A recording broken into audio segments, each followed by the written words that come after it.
While the world has yet to turn the corner in the fight against climate change, the OECD says the revolution in renewable energy is reason for optimism. The OECD points to the change in the way power is produced around the world. Wind and other renewable sources like solar have been coming online quickly, while dirtier sources like coal are declining. The director of the OECD's Environmental Directorate, Simon Upton, says the technical changes, the falling costs, has now made the future a much more hopeful one, but it will not happen spontaneously. The playing field is still massively weighted in favor of the sunken investment in technologies which use fossil fuels. And while the OECD says the current pace of greenhouse gas reductions won't be enough to keep the planet from warming less than 2 degrees, a new study by the Climate Policy Initiative says global spending to cut emissions was up 18% last year to $391 billion. Of that, $292 billion was spent on renewable energy projects.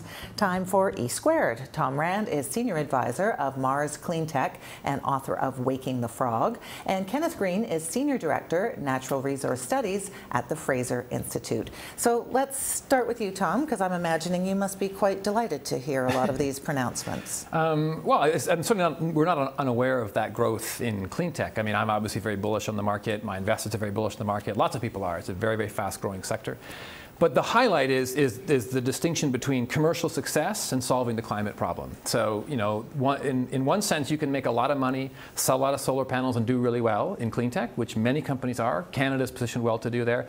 But that's not the same pace of adoption of that technology that would be required to sort of stop us from hitting the 3 or 4 degree of warming range. And that's where we need to continue to think about what are the ways in which we accelerate the deployment of these technologies, which of course would add to the economic benefit, but it addresses directly the question, how is the market failing to address the climate problem, and how can we fill those failures in ways that accelerate, and particularly in Canada, our own economic best interests? Right, yes. I mean, we saw some information from the International Energy Agency saying, yeah, sure, these are big numbers, but actually what we need is like $1 trillion a year. But Ken, from your perspective, I mean, just given how pervasive oil is in our economy and how much I mean, everybody uses it almost every day. Is there another way you think that we should be tackling this challenge? Sure. I mean, you know, I'm all for the people in the green tech sector making oodles of money as long as they're gambling with their own resources and they're out in a market that's not subsidized. But the reality is we're a fossil fuel civilization. The whole world's power sources are over 90% fossil fuels. And tinkering around the edges with renewables compared to making even a small incremental improvement in how we use fossil fuels suggests that the attention is being misdirected. We really need to figure out how we can use our fossil fuels, this generous gift of nature over millions of years, how we can use those with less emissions, rather than thinking how can we tinker around the edges of deploying a new technology that produces less emissions, but doesn't address the question of the continuing growth of emissions from fossil fuels, which every international energy agency says will continue for decades yet. So your proposal would be that just we pour more money into technologies that will actually reduce the damage of emissions. Is that a better idea from your point of view? I would say there are two things. One, we need to invest in R&D so that we can improve the way we use fossil fuels and have less emissions of all sorts, including the greenhouse gases. But two, we need to look to the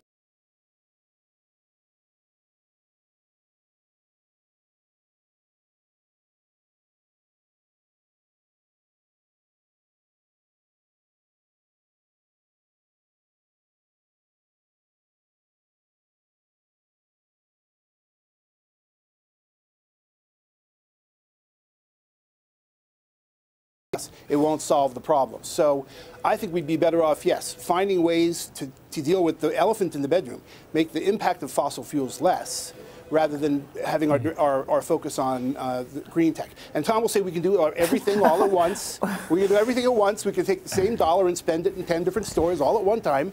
But we know that doesn't work.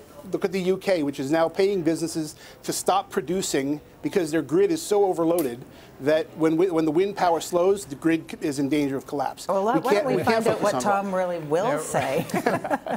So what's your perspective? Yeah, well, look, the newspapers didn't see the internet coming, and I think those who think that renewables are tinkering around the edges have yet to understand what an exponential growth curve looks like. I mean, even the International Energy Agency, who's constantly underestimated the amount of renewables that we put on the grid by significant amounts, not by a small amount, by significant amounts. Even looking forward in the current report, they're using a linear growth curve, and there's absolutely no reason to think that the growth in renewables will be linear. It will be exponential. But is there anything wrong with what Ken is suggesting, well, that we should reduce emissions? Of course, sure. So we can certainly reduce emissions in every way we can, through efficiency, through fuel switching. I'm all for money for an R&D, all hands on deck. I mean, that's fine. But I think belittling the notion that the low-carbon energy infrastructure, underwritten by new technologies, which are coming online much faster than people understand, is to underestimate the strength of clean tech. And I think Canada, let me put my words in my mouth for a moment, Canada can think very hard about how to get a piece of this action.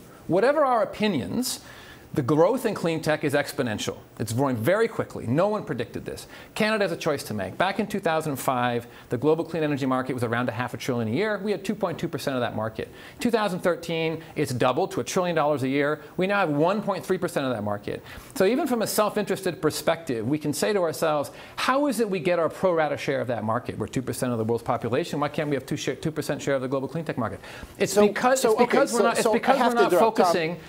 not focusing like South Korea in thinking of clean tech as a strategically important sector. So what do you say to that, Ken? I have to interrupt because, as you know, I trained in biology as well as environmental science. I'm really familiar with exponential growth curves. In fact, I had one when I was a baby. So did you.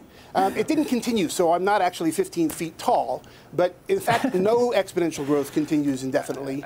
It is the nature of the world that exponential growth tapers off. That, Ken? So, but the other thing is, a doubling of almost nothing is still almost nothing. It's $1 trillion a year. Wind and solar year. power are about 1% of the world's energy supply. You can double it and triple it, and you're still going to have a doubling and tripling of almost double it nothing 5 more times compared to the rest. Double it 5 more times, and you have 60% of the world's energy being produced by solar. So and you think the rest of the world's energy is going to just sit still? You've said more clearly than anybody else, people who try to predict the future in energy are full of crap.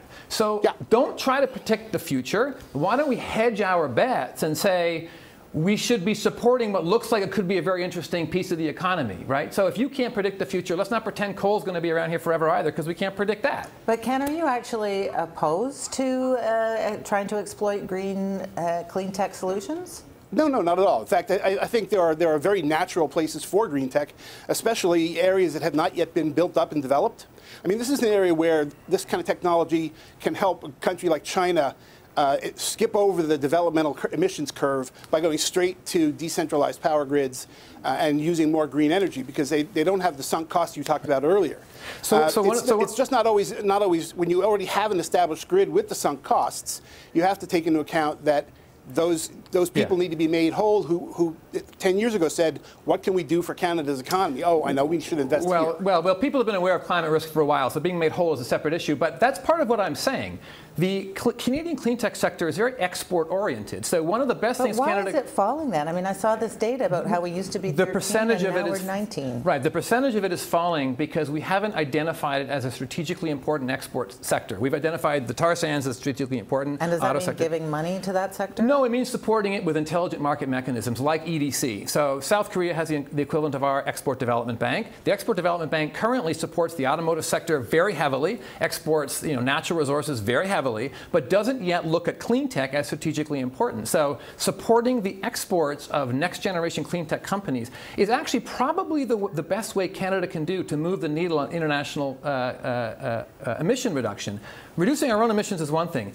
Exporting technologies that allows China to reduce their emissions is another. And that seems to me an economically important piece of the puzzle that we don't want to just fluff off as R&D, right? This is export We got to wrap it up there, I'm sorry to say. Thank you so much for being with us, Ken. Good to see you, Tom. Thanks.